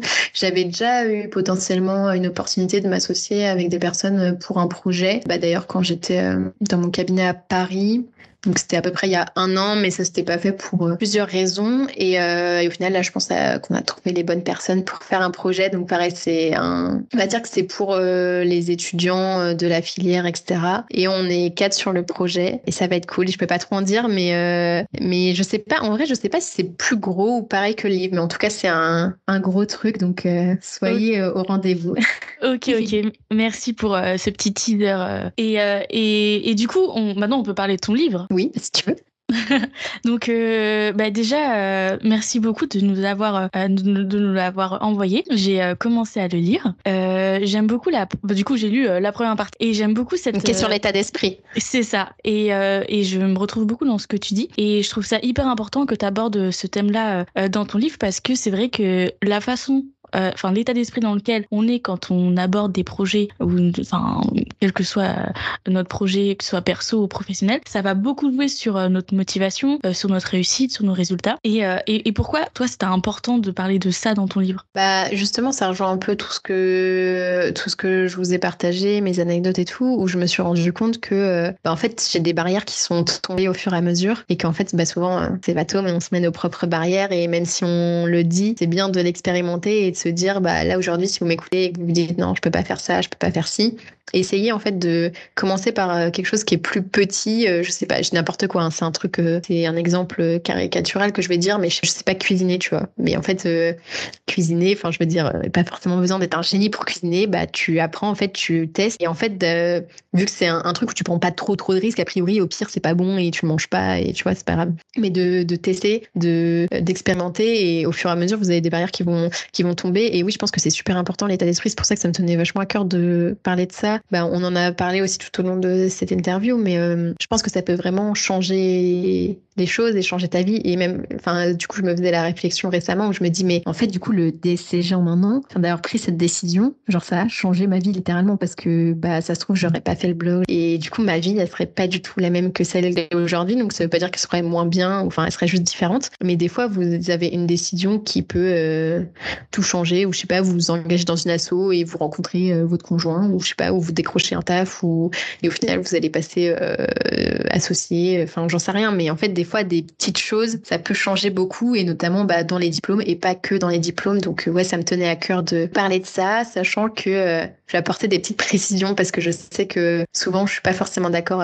on n'est pas au total désaccord, mais avec les personnes quand on parle de chance, parce que oui c'est vrai, du coup dans mon livre je dis en gros il n'y a pas de chance, donc en fait ça veut pas dire que il y a forcément une part de chance en fait dans la vie, peu importe, t'as une part, en tout cas de hasard. Et en fait c'est juste que je me dis, est-ce que t'as le choix entre dire tu peux rien y faire et c'est que du hasard et tu peux rien changer, ou le fait de dire non en fait tu peux changer les choses. Alors il y a peut-être un juste milieu de se dire c'est un peu les deux, mais en fait je préfère dire aux gens genre vous pouvez changer, vous pouvez faire ce que vous voulez, et que du coup les personnes vont mettre en place des actions pour faire ça, plutôt que de se dire en fait non mais toi de toute façon t'as eu de la chance donc voilà c'est normal, et d'être fataliste, parce que in fine le fait de dire aux gens vous pouvez changer, ça va avoir de meilleures répercussions que si on disait pas. En fait par exemple, je prends un exemple, c'est sur les diplômes et tout, c'est pas forcément le meilleur exemple du monde, mais c'est pour illustrer un peu. C'est quelqu'un qui a 4 de moyenne, je sais pas, en compta, et il se dit non je suis nul en compta, j'y arrive pas et tout, non en fait c'est pas ma matière, j'y arriverai jamais. S'il dit ça, le jour de l'examen il aura certainement encore 4, ou peut-être qu'il aura 6, incroyable, mais il va pas exceller. Alors que en fait si tu dis non en fait tu peux apprendre, tu peux, et que le mec il se met à viser 20, il aura peut-être pas 20, tu vois, il aura peut-être 12 ou il aura 13, mais ce sera toujours mieux que 4 en fait. Donc c'est plus dans cet esprit-là. C'est pas je dis pas qu'il y a pas de chance, etc. Je dis que il faut partir du principe qu'il y en a pas forcément, même si on sait tous qu'il y en a, ou du hasard du moins. Et donc c'est le message que je préfère faire passer. Ça veut pas dire que je nie que il y a de la chance et voilà on peut absolument tout changer, et que moi demain si je veux je peux être astronaute. Non, je pourrais jamais être astronaute, mais en même temps j'ai pas forcément envie de l'être, mais c'est pas grave. Mais c'est plus de dire on peut changer les choses. Ouais, et du coup en fait si on comprend bien ton discours, nos seules limites, si on oublie cette part de hasard, nos seules limites c'est nous-mêmes. Moi je trouve que c'est bien d'en avoir conscience, parce qu'il y a des choses qu'on serait pas capable de faire, qu'on pense ne pas être capable de faire, alors qu'en fait tant qu'on n'a pas essayé on sait pas. Et puis même là notamment je me dis tu vois, par exemple pour mon mémoire de DEC, souvent en fait quand tu fais des mémoires tu dois interviewer des personnes, etc. Mais moi en fait vu que j'ai déjà interviewé plein de gens et tout, je suis en mode tu envoies un message sur LinkedIn, voilà, enfin, genre ça se fait. Alors que je pense qu'il y a des personnes qu'en fait, quand t'as jamais fait, tu te dis, oh là là, mais comment je vais faire? Faut que je trouve des personnes à interviewer et tout. Mais en fait, ajoute les gens sur LinkedIn, envoie-leur un message. Au pire, ils te répondent pas, tu vois. Enfin, et puis c'est rien de compliqué de poser des questions à quelqu'un. C'est vraiment c'est totalement ça le plus. Enfin, en fait, faut oser. Et... Bon, c'est facile à dire. C'est vrai qu'avec l'expérience, ça devient plus évident. Mais envoyer un message sur LinkedIn, comme tu dis, c'est accessible et abordable à tout le monde. Et au pire, la personne, elle te répond pas. Et c'est ça aussi je crois que j'en parle dans le livre, le fait de se concentrer plus sur le processus que sur le résultat. Donc là, par exemple, je suis en plein dedans en ce moment parce que j'essaie juste de enfin, forcément, quand t'as des activités sur les réseaux et tout, des fois, t'as une certaine pression de te dire, ah, j'ai pas fait beaucoup de likes, voilà. Mais en fait, de se détacher de ça et de se dire, ok, enfin, je publie 3 fois par semaine et en mode, bah, moi, j'ai fait mon taf, genre, j'ai publié, j'ai truc. Et après, si ça marche ou pas, genre, au final, c'est pas très grave. Et là, c'est un peu pareil, tu vois, de se dire, bah, par exemple, j'ai besoin d'interviewer des gens pour mon mémoire de deck et tout. Bah, en fait, pour faire ça, il faut que je fasse quoi? Faut que je contacte des gens, donc je peux les ajouter sur LinkedIn, je peux leur envoyer un message. Et en fait, s'ils me répondent, pas se dire, par exemple, oh là là, ça fait une semaine, la personne, elle m'a pas répondu, qu'est-ce qu'elle va penser de moi et tout. En fait, tu lui as envoyé un message, t'as fait ton taf, entre guillemets, la personne, elle répond ou elle répond pas. Toi, tu peux pas contrôler ça et de pas projeter, de se dire, oh, qu'est-ce que la personne, elle va penser? Elle va penser que X ou Y, alors qu'en fait, la personne, elle va peut-être rien penser. Ça se trouve, elle va jamais sur LinkedIn, elle a même pas vu que tu lui avais envoyé une invitation, ou elle a vu, elle a oublié de répondre, ou ça se trouve, elle va répondre après, ou truc, ou bidule, ou chouette, et de pas se dire, oh là là, qu'est-ce que les autres vont penser, tout ça. T'as envoyé un message et sur les 20 que t'as envoyé, t'auras peut-être 5 réponses et ça sera déjà très bien. J'ai un mémoire, du coup, pour que tout le monde soit au courant, je suis en master CCA. J'ai un mémoire à rédiger. Mon sujet de mémoire, c'est la semaine de 4 jours, entreprise cabinet. Super intéressant. J'ai vu sur un de tes derniers posts que dans ton livre, j'ai lu que tu travaillais sur 4 jours. Ah oui, alors en fait, quand j'ai fini d'écrire le livre, j'étais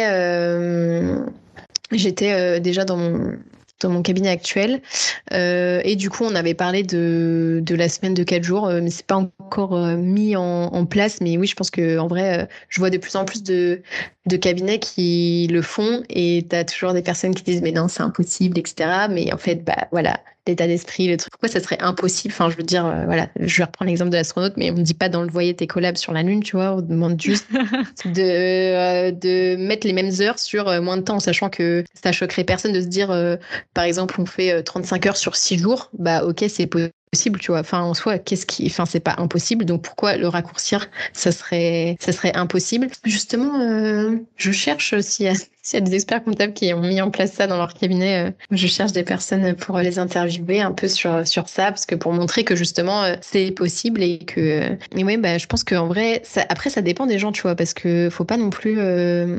Tu peux avoir des cabinets qui veulent le mettre en place et en fait qui vont. Enfin, le plus important c'est d'en parler avec les collaborateurs, tout ça. Et parce qu'en fait, des fois, tu as des gens qui vont dire bah non, moi je veux pas avoir la semaine de 4 jours parce que ça m'arrange pas, etc. Ce que je peux comprendre parce qu'on n'a pas tous les mêmes contraintes, tu vois. Par exemple, typiquement, bah moi j'ai pas d'enfants, bah quelqu'un qui a des enfants et qui dans tous les cas va devoir aller chercher ses enfants à l'école, qui s'est fait sa routine, son truc de se dire bah ok, je quitte le travail à telle heure, après on va chercher les enfants, après on fait ça, bah en fait c'est pas pareil que quelqu'un, bah, par exemple comme moi qui a pas d'enfants, du coup bah faire les mêmes heures mais sur moins de jours et finir plus tard. Bah en fait moi je préférerais, mais parce que on n'a pas forcément les mêmes projets, on n'a pas forcément la même vie personnelle. Donc du coup je pense que ça dépend vraiment des gens et donc c'est ça qui est compliqué, c'est que t'as des gens qui vont être en mode ah trop bien et t'as des gens qui vont être en mode bah non j'ai pas envie de le faire et du coup faire des disparités dans le cabinet, comment tu t'organises au niveau des plannings, des trucs et tout. Je pense que en vrai c'est pas simple, mais du coup c'est un bon sujet parce qu'il est pas simple, il est complexe, donc moi, j'aime bien les sujets comme ça. C'est ça. Bah, nous aussi, ça nous inspire beaucoup. On voit que ça marche dans énormément d'entreprises. Donc, il n'y a pas de raison que ça marche pas chez nous. Donc, c'est vraiment quelque chose qu'on aimerait mettre en place. Après, en effet, tu as raison. Il faut vraiment consulter l'équipe et pas le faire juste parce qu'on a entendu dire que c'était bien et vraiment de travailler la chose. Et tu disais que tu étais à la recherche de personnes, d'experts comptables qui avaient mis ça en place dans leur cabinet. Du coup, moi, j'ai commencé à faire mes recherches pour mon sujet de mémoire. Donc, je pourrais t'envoyer une petite liste d'experts comptables qui expérimentent l'expérience, si tu veux. Trop bien. Bah écoute, on a vu un peu tout ton parcours. Donc aujourd'hui, tu es encore en cabinet et en même temps, tu fais tous ces projets. Tu as sûrement des bonnes pratiques à nous partager sur l'organisation, comment tu gères ton temps parce que en En effet, moi, j'aime bien dire qu'on a tous le même temps. Donc, quelqu'un qui dit j'ai pas le temps, en fait, c'est pas que t'as pas le temps, c'est que tu choisis là où tu mets ton temps. Et du coup, comment toi, tu gères tout ça au quotidien? Bah, c'est ça, mais je pense qu'on se rejoint. Tu avais dû voir aussi, j'avais fait un post il y a quelques temps pour dire, après, c'est un peu, voilà, toujours, je déteste les personnes qui disent j'ai pas le temps. Je vous déteste pas, hein. C'est humain de dire ça, mais n'empêche que, pareil, dans les histoires de l'état d'esprit et tout, c'est de se dire, il y a des trucs qu'on peut pas contrôler, on est d'accord, mais souvent, on dit c'est toujours la faute des autres. Et là, en l'occurrence, c'est j'ai pas le temps, donc c'est pas de ma, entre guillemets, c'est pas de ma responsabilité. Donc, c'est juste que j'ai pas le temps de faire ça, mais par contre, je passe tous les soirs 3 heures sur mon téléphone à regarder des TikTok, tu vois. Enfin, en fait, mais en fait, tu peux être OK avec ça, tu vois. Moi aussi, enfin, des fois, je scrolle sur Instagram ou sur LinkedIn ou je regarde des vidéos YouTube, mais c'est juste que je sais que je suis en train de faire ça et j'assume que, bah oui, j'ai fait ça alors que j'avais autre chose à faire peut-être et du coup, j'assume que, bah oui, des fois, j'ai la flemme et tu vois, genre comme tout le monde, c'est normal. Contrairement à plein de personnes, je pense, enfin, surtout les experts comptables, on dit, bon, bah, la semaine, en vrai, ça se ressemble pas d'une semaine sur l'autre, c'est complètement différent. Bah, moi, c'est pas complètement différent parce que bah, déjà, j'ai une bonne partie de mon temps qui est prise par le taf, mais mes jours et mes semaines se ressemblent et ça passe très vite d'ailleurs, mais c'est pour ça que, en fait, faire plus confiance au process et en fait, plus me dire, bah, tu vois, par exemple, je publie 3 fois par semaine sur LinkedIn, je fais un épisode de podcast par semaine. Là, j'essaie de reprendre les articles de blog, d'en faire un par semaine. Enfin, en fait, d'être plus dans cette optique de je produis et en fait, après, bon, j'en ferai de la promotion, etc. Moi, je sais que j'ai fait ce que j'avais à faire, entre guillemets. Donc, personne n'ose intéresser d'aller voir ce que je fais. Mais en gros, oui, j'ai un programme bien chargé parce que comme je le disais, en gros, chaque semaine, c'est quoi mes contraintes, entre guillemets? Bah, j'ai le cabinet, je fais pas d'heures sup.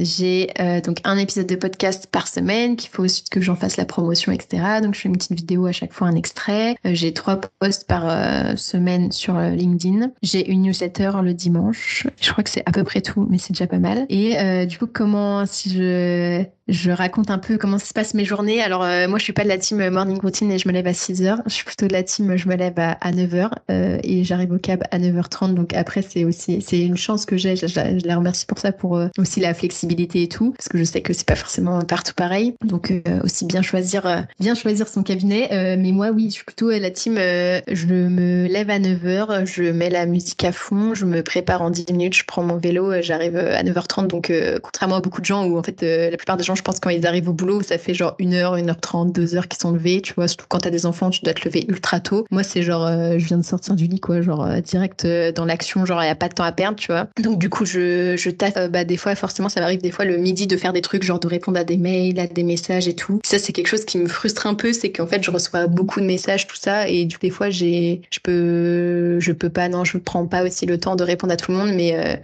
du coup, je sais que c'est pas top, mais des fois, en fait, j'essaie de penser à moi aussi et de me dire, parce qu'en fait, sinon, je ferais que ça de la journée, de répondre à des mails, à des messages, et du coup, je m'excuse encore s'il y a des gens à qui j'ai pas répondu, mais n'hésitez pas à me relancer. Enfin, en fait, souvent, surtout quand c'est des messages longs, en fait, du coup, justement, vu que je me dis à la personne, elle a pris le temps d'écrire et tout, je me dis, bon, bah, faut vraiment que je me pose pour écrire, pour répondre. Et au final, souvent, ces messages-là où je finis par ne pas répondre parce qu'en fait, j'ai zappé et je pense à d'autres trucs et voilà, et j'ai d'autres messages qui arrivent et des trucs. Mais n'hésitez pas à me relancer si je ne réponds pas à vos messages.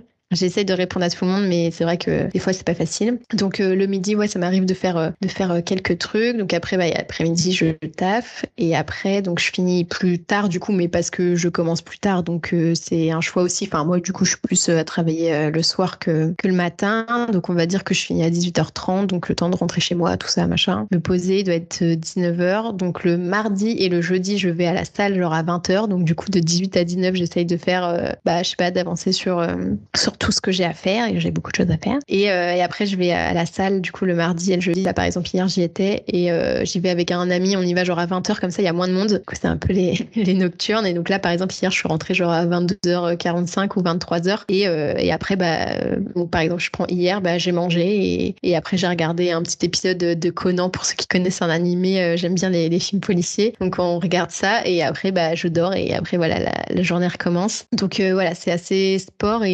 mais en même temps, c'est ce que j'aime aussi. Et le week-end, en général, je fais tout ce qui est podcast, enfin, publier l'épisode de podcast. Alors, on peut les programmer beaucoup en avance, mais moi, je suis plutôt de la team. Je fais, en fait, genre, c'est bête, mais genre j'ai une routine quand même et tout, mais en fait j'ai tellement de trucs à faire que je suis obligée d'être tout le temps genre ok, il y a ça à faire demain. La plupart du temps, même si j'ai des idées de posting de trucs, c'est genre oh là là, putain, faut que je poste demain, je sais pas encore ce que je vais poster, et du coup genre il est 23h, je suis en mode qu'est-ce que je vais prendre, ok vas-y je fais ça, je fais vite fait, et en fait c'est ça aussi, c'est le fait de se dire fait est mieux que parfait, où en fait je vais pas genre passer 3 heures à faire un truc. Même là, je me dis, je relis des articles de blog des fois que j'ai écrits au tout début, parce que enfin, forcément c'est le tout début et tout. Et je me dis en vrai ils sont pas très bien écrits ou trucs, ou comme je disais, où je me relis pas. Des fois il y a des grosses fautes, ou je sais pas, il y a une lettre qui est comme ça, genre je sais pas pourquoi, ou la phrase est pas finie, ou tu vois, je me dis genre en vrai c'est pas ouf, mais en fait dans le process de genre ça sort, t'es trop dans le contrôle de regarder à chaque fois que tout soit parfait et tout. Bah, en final les trucs ça sort pas, et je peux pas, même tu vois par exemple pour les épisodes de podcast, bah donc comment je m'organise ça pour ça, parce que spoiler alert, je ne tourne pas toutes les semaines un épisode de podcast. Bah en fait je prends, bah là tu vois par exemple il y a 2 semaines j'ai pris une semaine de congé où j'ai été à Paris, et du coup je tourne, genre je book toutes les interviews, donc j'en ai tourné genre 6, et du coup j'en ai d'avance, et du coup chaque semaine au final ça me prend pas tant de temps que ça, parce que je fais pas le montage, j'ai délégué à un freelance, donc en fait j'ai juste à télécharger le truc, à le mettre, à faire la vignette, le truc, donc au final ça me prend genre 1 heure par semaine au quotidien, parce que j'ai pas le tournage.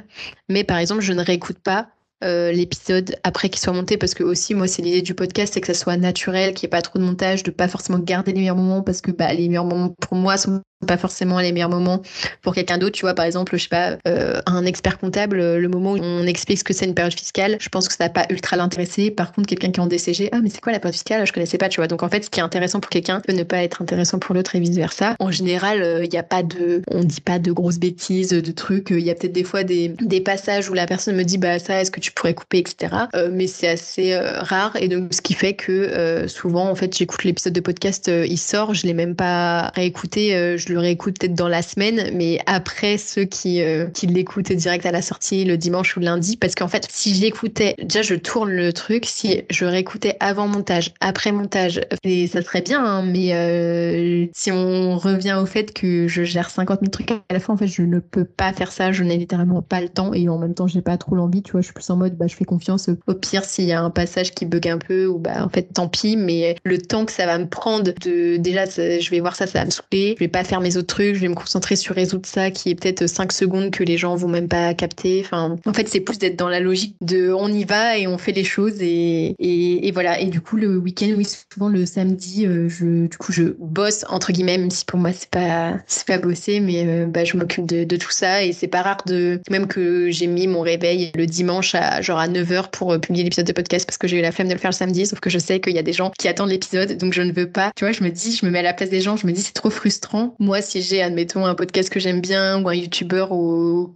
quoi qu'est-ce, où t'as la routine de te dire le dimanche matin ah bah je me lève, après je prends mon petit café truc, j'écoute l'épisode, ou je vais marcher ou truc, et de me dire putain mais il y a pas l'épisode quoi. Enfin en fait ça me saoulerait trop, et du coup je me dis je peux pas leur faire ça, tu vois. Donc même si je suis fatiguée le truc, vas-y, je vais pas faire de grasse mat, je vais mettre mon réveil à 9h, je vais publier l'épisode pour qu'il soit là à 10h, pour que les gens qui l'attendent ils soient là, et après limite je vais retourner me coucher. Mais j'aurais bien aimé, j'ai essayé en vrai de faire le dimanche où je ne bosse pas, enfin, entre guillemets où je bosse pas, et je fais tout le samedi, mais en vrai mes vieux démons je suis pas très organisée en vrai, enfin après j'ai beaucoup de trucs à faire aussi, mes vieux démons font que bah du coup des fois au final j'ai la flemme le samedi, sauf que bah du coup vu qu'il faut que ça sorte, je vais pas me dire bah non le dimanche je vais rien faire, faut que je sorte au moins mon podcast et ma newsletter le week-end. Donc en vrai je travaille un peu tout le temps, un peu jamais aussi, parce que bah en fait pour moi comme tu disais Audrey, c'est pas vraiment du travail en fait, c'est un plaisir pour moi de faire ça, donc voilà. Et même au niveau vacances, tu vois, j'aimerais bien prendre des vraies vacances cette année, parce que depuis 3 ans, genre j'ai pas pris de vraies vacances, parce que mes vacances où je passais mon DSCG, bah j'ai fait que réviser, pour avoir mon DSCG. Et bah mes vacances / ma pause de cabinet, bah j'ai écrit un livre, j'ai fait mon podcast et tout, et en vrai il y a jamais,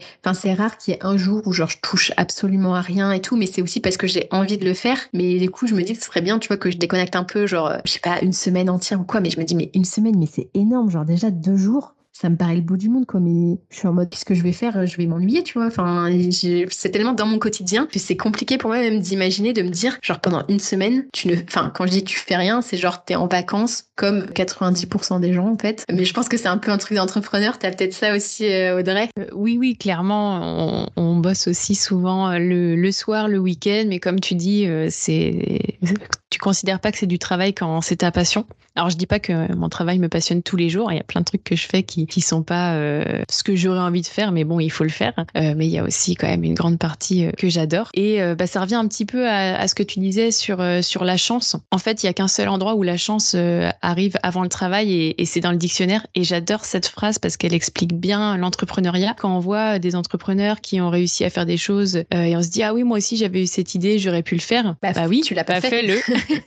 Tu l'as pas fait et fais-le. C'est ça qui est intéressant et je pense que c'est important de montrer qu'il y a quand même du travail et que si on travaille, à un moment donné, on y arrive. Ouais, mais c'est ça, en fait, le plus difficile, c'est pas d'avoir les idées. Je pense qu'il y a plein de gens qui ont des idées, mais le plus difficile, c'est de le faire concrètement, comment on fait. Et pour ça, je le remercie encore, mais mon conjoint, forcément, il m'a beaucoup aidé parce que lui, il est dans le marketing. Et donc, vu ce que je fais aujourd'hui avec être sur LinkedIn, avoir un site internet, avoir un podcast et tout, forcément, du coup, j'ai eu cette chance-là que tout le monde n'a pas. Enfin, j'aurais pu avoir quelqu'un d'autre qui aurait eu le décès en un an et tout. Et si t'as pas ces connaissances-là, enfin, pour faire que ça perce autant, tu vois, il faut quand même. Ouais, mais c'est pas de la chance, c'est toi qui t'es inscrite sur l'appli de rencontre. Oui, c'est ça, c'est pas de la chance. Non, mais et même si on revient au côté entrepreneur, je pense ce qui est un peu dommage, je trouve, c'est que dans les études en général et même dans notre cursus, on nous parle pas trop de entrepreneur. Tu vois, quand on dit tu veux faire quel métier plus tard, à aucun moment si tu dis chef d'entreprise. Après, je pense que je sais pas s'il y a des gens qui se disent je veux être chef d'entreprise, tu vois. À aucun moment c'est une possibilité en fait. On te dit par exemple, je sais pas, tu veux être vétérinaire, tu veux être expert comptable. Et même dans notre cursus, en fait, on nous dit pas genre ouais mais expert comptable en général, donc ça dépend si tu veux un entreprise ou quoi, t'es chef d'entreprise. Et en fait, à aucun moment, on nous dit, quand t'es expert comptable, t'es chef d'entreprise. Et du coup, tu le conscientises même pas. Et en fait, tu vas aider d'autres chefs d'entreprise. Et c'est ça que je trouve ça dommage qu'on nous fasse pas plus la promotion un peu de ce que c'est être entrepreneur et qu'est-ce que ça implique. Et oui, comme tu dis, genre, la 90%, c'est, ou 80-20, si on prend la règle de Pareto, 80% du temps, c'est du kiff et 20% du temps, c'est un peu du relou et c'est un choix aussi de vie. Et, mais tu sais, ce qui est marrant, c'est que quand je me dis, au final, tu vois, enfin, pour moi, je suis entrepreneur et je sais même pas trop comment j'ai fait pour, comment je faisais pour ne pas avoir plein de projets et tout, parce que c'est en moi, mais du coup, c'est tellement en moi que c'est frustrant parce que j'ai plein d'idées, mais que comme je disais, j'ai pas le temps de tout faire et que justement, qui fait qu'aujourd'hui, plus les projets que je fais, c'est avec plusieurs personnes parce que ça permet aussi forcément de diluer la charge de travail, etc. Et en fait, ce qui est marrant, et je pense que c'est un conseil, ça, à donner aux gens qui nous écoutent, de réfléchir un peu à qu'est-ce qu'ils faisaient quand ils étaient petits, tu vois, ils aimaient faire quoi? Bon, moi, du coup, j'étais très animaux, etc. Donc, au final, ça n'a rien à voir. Mais aussi, quand j'étais une geek, je jouais tout le temps. En fait, les jeux auxquels je jouais, c'était tout le temps des jeux de gestion. Genre, je sais pas si vous vous rappelez, genre jeux.fr et tout. Moi, j'allais tout le temps dans le truc jeu de gestion. Et en fait, mais je prenais que des jeux, genre gérer une ferme, gérer un hôtel, gérer un restaurant, gérer un spa, les trucs de gestion du temps où t'avais des objectifs, où après tu choisissais, genre t'avais des points, tu devais améliorer tel ou tel truc. Mais moi, je passais mes journées à faire ça. Enfin, j'avais pas capté, mais en fait, c'est gérer une entreprise, en fait, c'est être entrepreneur. Mais en fait, quand tu joues, genre, tu t'en rends pas compte. Ou tu sais, t'as plein de, je sais pas, des gens aiment bien le dessin, bon voilà, après ils deviennent dessinateurs, bon c'est un peu cliché, mais tu vois, des fois,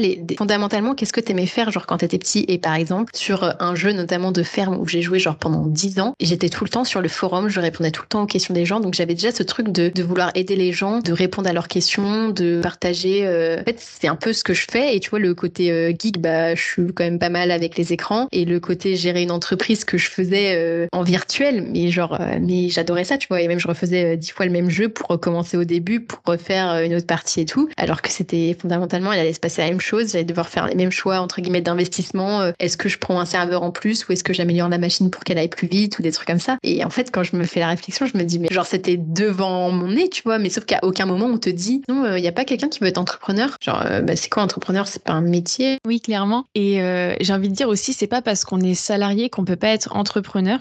Et notamment, c'est ce qu'on appelle l'intrapreneuriat. Et je trouve que ça, on en parle encore moins. Quand tu es salarié, en fait, tu peux mener des projets, que ce soit au sein d'un cabinet, au sein d'une entreprise. Tu peux être force de proposition.